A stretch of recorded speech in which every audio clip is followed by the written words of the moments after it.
Is 2030 the end of the road?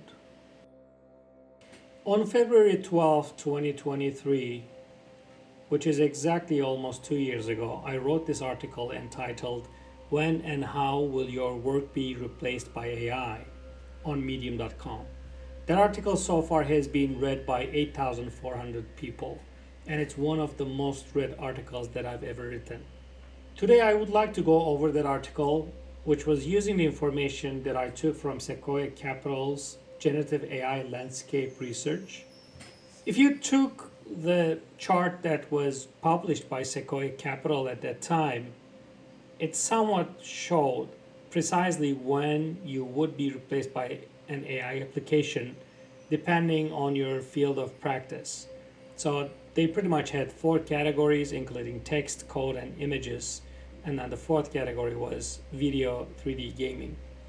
If you look at this chart closely, you would see that anything red means the first attempt was already made. And then orange meant almost there, which is, somewhat applicable. And the green much tells that all those tools are ready for prime time. So we can now discuss it's 2025 and is text ready for prime time. And considering all the large language models that we have now and the capacity of reasoning that they reach to, they somewhat made it there. So we can accept that proposition from 2 years ago. But what is more interesting in this chart is probably that in the best case scenario, everything would be reaching its prime time 2030. And if we think that video and 3D gaming were proposed as the hardest challenge to tackle in this chart, and we already know that most of video and 3D generation has been handled in a pretty good way last year. So just thinking about the data sets and the speed of development, I don't think 2030 will be the year for these tools to reach the prime state. It's going to happen way more earlier.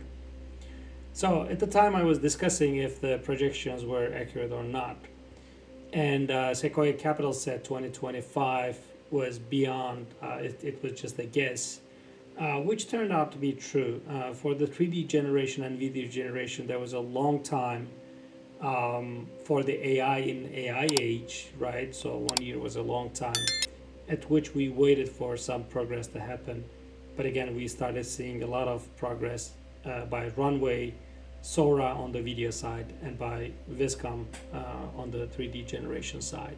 And if you look at the chart, again, category by category, text, papers, and copywriting were shown as the first thing to be achieved, which is true. Most of the text that we are seeing online is AI generated. Everybody in their daily practice, even answering emails, while answering emails, they're using AI tools, which is totally fine. And also, interestingly, academia, like the conferences, because they couldn't clearly tell if LLMs are being used while the scientific papers are being written, they had to come up with a solution saying, hey, if you're using AI, mention that in your paper, and that's we're just going to take that into consideration. Because there's something interesting about the AI bots that, such as Quillbot or any AI detector, they work most of the time, but they also have fallacies, sometimes marking non-AI generated content as AI generated and doing vice versa, which is very natural, right? Because these tools are pretty much using everything that humans have been writing all through the ages to generate that text and following similar rules and patterns of statistical randomness. And it's not a surprise that, when a human writes something, then AI can think that it was generated by AI. And just looking back, one striking thing is that ChatGPT had way more limitations only 2 years ago. The direct output used to be much more blunt, and it was at the time in 2023 it was trained by the data that was available before 2021. So if you look at 2021, that's already 4 years ago, which is pretty amazing. Today, actually, with the new models, the latest models, before getting hit by DeepSeek, I think ChatGPT has proven that they had one of the best reasoning models, but still had, if you wanted to get something extremely original, extremely accurate, you would need to put a lot of effort into it, and I don't think that has changed today. So again, if you're using out of the package, AI tools for writing, you're just kind of like taking the bell curve and just hitting the mid section of the fat, portion of the bell curve, which is making your writing very unoriginal. So just so you know. One thing I tried was using NVIDIA's Chat with RTX, and that was interesting for making queries. So you can download this huge model, 30 something gigabytes. I uploaded my dissertation and papers that I wrote, and I was able to blend the ideas there with some other papers and ask and try to make the RTX model, large language model, compare and contrast the ideas that were presented in those papers, which turned out to be quite, let's say, interesting. So master curators are emerging in pretty much every field, in writing, in design, in computer programming. All the people who have been doing the higher level work, meaning the easier work, are out of equation now, because we already have the bots, to handle a lot of those tools. You just need these very powerful and insightful curators who can put these tools into use. So if we moved it into the second category, coding is an interesting one. When I was back at MIT doing my PhD around 2010, I was constantly observing the new graduates of computer science department landing into jobs in Silicon Valley just like that. Something felt pretty wrong because there was a large volume of people moving to these tech companies, and with the very minor experience. So it was almost like hiring a lot of people to just write, I don't know how many lines of code a day, but again, without having these real world experiences in the field. And my guess when AI started exploding was, again, these people to disappear immediately. Junior programmers with a strong foundation in software engineering and a background in creative problem solving will likely still be in demand, I assumed at the time, as AI still relied on human programmers for development, maintenance, and regulation. But I said, not sure if that would be true in 2030 at all. So again, looking from here, actually 2025, for to be that 2030, the tech companies already cut so many jobs, and they are still able to deliver what they used to be 2 years ago, which a much larger workforce. So what's happening now is then, where are all these CS graduate, computer science graduate and programmers are going? If you move to the third category of images, I love this one because it relates to ambiguity, and in all my lectures I've been talking about AI generating patterns, just talking about diffusion models. Actually, you can find a full course on that on my channel. AI generates images without knowing the context or the content, right? So it's just kind of like following patterns, pixels, mashing them up, adding noise and removing noise, and coming up with colors and shapes and forms, and they totally lose the holistic meaning they have. And I kind of said, because of that, a common mistake made by 9 designers is to confuse image making with designing, which are actually two distinct activities, right? So which also happened as Midjourney was exploding.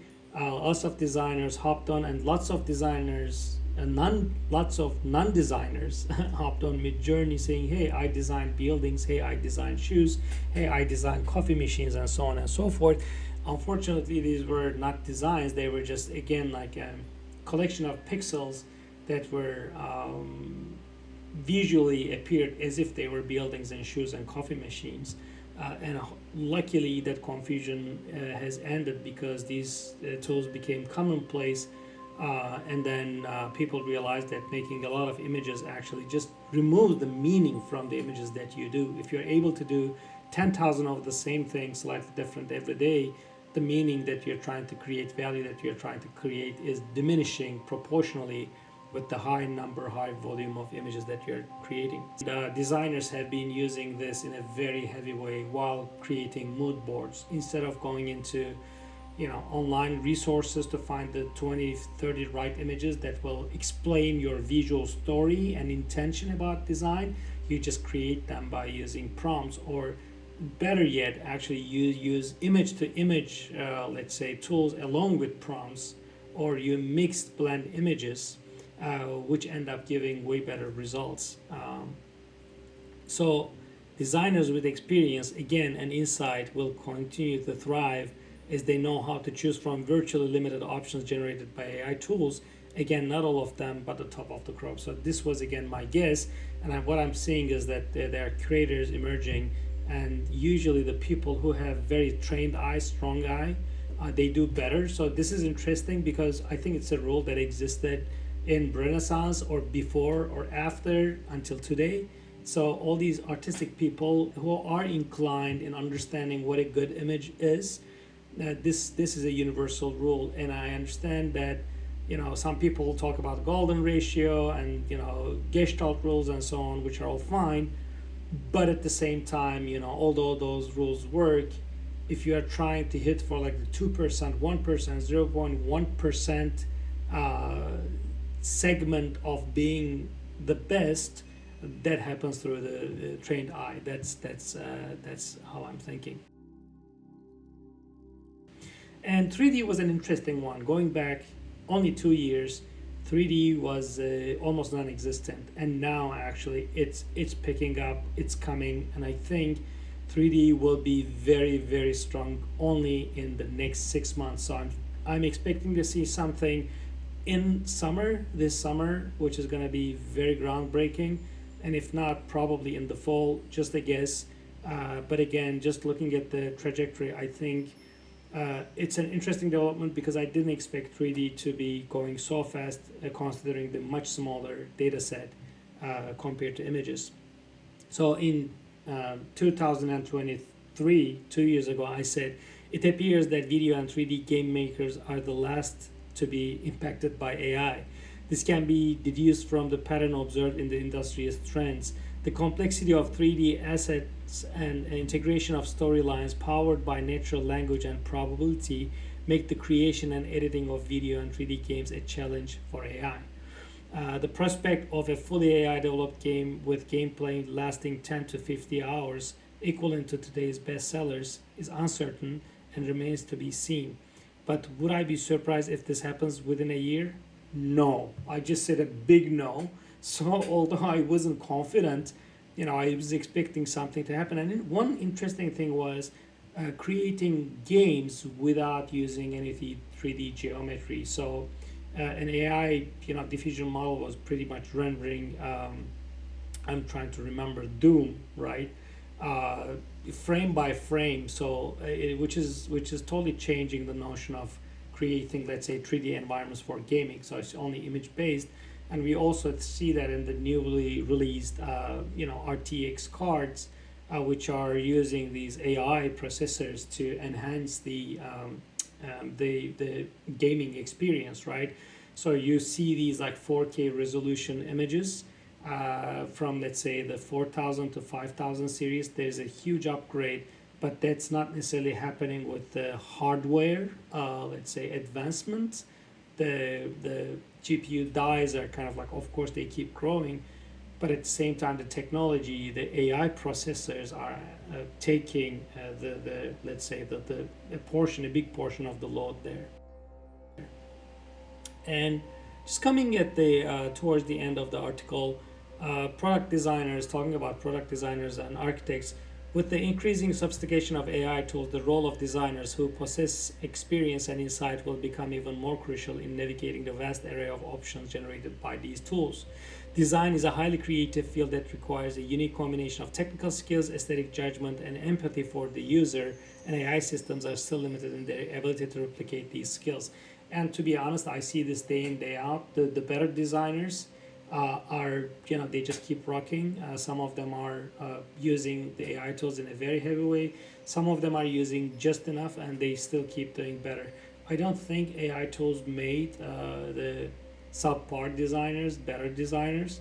They just made them a little more efficient and faster, but I don't think there's a huge impact there. So again, just moving from the, if you move from the train of thought from text and then to image making, and the programmers, if we talk about the programmers again, I think same thing is going to happen for design. So if the people are doing some sort of simple tasks, 2D or 3D or image making or poster making or concept development or mood board creation, I think those people again unfortunately won't be as needed for the design processes, or those tasks will be handled by the machine again. So AI can assist designers in certain tasks. It is nowhere near to compete with human designers, even for a simple product design.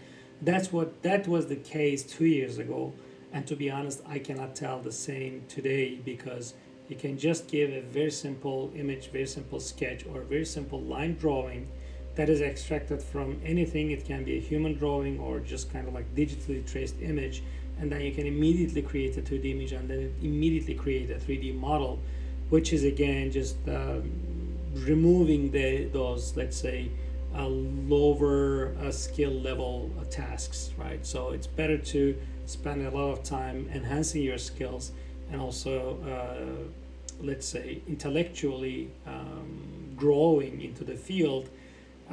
So meaning that, we had to spend 10,000 hours to gain these skills.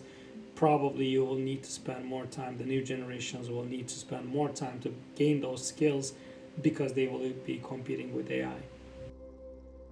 So factors such as materiality, texture, durability, lifespan, and user experience, these are the things that are really important for the real artifacts, right? So because again, what AI generates is not real. Like anything you take as an output from these systems need to be connected to the other portions of the value chain, including, file transformation, and finally manufacturing, and then post-processing and packaging, and so on and so forth. So all these things are, again, of course they are benefiting from AI, but humans are always in the process of making it. While it is possible to develop an AI system to handle different parameters like texture, durability, materiality that I was talking about design, and the notion of flow automated idea to output system remains not possible at the time, right? And still today it's the same thing. So that's one of the things that hasn't changed. Therefore, the demand for human designers kind of like still remaining. I think the designers as of today doing better than programmers. I think they will be doing better moving forward for a while. I'm not sure what's going to happen. Maybe again, like that 5-year range looks pretty unclear to me now. Like 2030, it's really hard to guess. We were already building intelligent systems 20 years ago as we were students, right? And so that kind of understanding is already built in for 2 decades, more than 2 decades in these people as they make images, models, and so on. It's important to recognize that AI revolution is not only changing the job market, but also transforming the definition of the value of the existing roles. Most of the other generations, like older generations, probably remain too alien to the technology, and younger generations, they maybe are closer to it, but then they don't know they don't have the real world experience, so they had problem like applying the AI into the real world. So the takeaway is that should we say no to AI? Well, it's too late. That's what I asked 2 years ago. It's too late, and we can't anyway. People were very critical of using cell phones. They were very critical of using Skype or Teams for work. People have been very critical about working from home, using laptops, doing everything online, whatever you can think of. But again, these things come and stay. I'm not saying they're all great. They're being used in the greatest way possible. But they come and they retain their position. So our roles is about defining the best way to use these tools. So I said, 2 years ago, and let's relax a little bit. AI will replace your job. Yes, one day. I think you have to have a bigger than perspective than that. You have to be bigger than your job, and you have to be bigger than the fear of AI. You have to take control of your life and be ready for any coming change. Well, then AI is not bad news at all. Maybe it will accelerate the end that you are fearing of, but actually it's good that it's coming, right? So you don't have to fear that upcoming future. You have to be ready for that, and you have to be ready for your own transformation. So all those silly repetitive tasks, that is what AI will be doing for you and for all of us. So hopefully we will unload all those tasks from our shoulders to AI, and they will do that for us. And hopefully we will have a better time and more time to enjoy life. Humanity will need to come up with better job descriptions, more meaningful tasks for humans to be taken care of, and more time for everyone to have a healthier and happier life. But we all have to partake in this for it to work.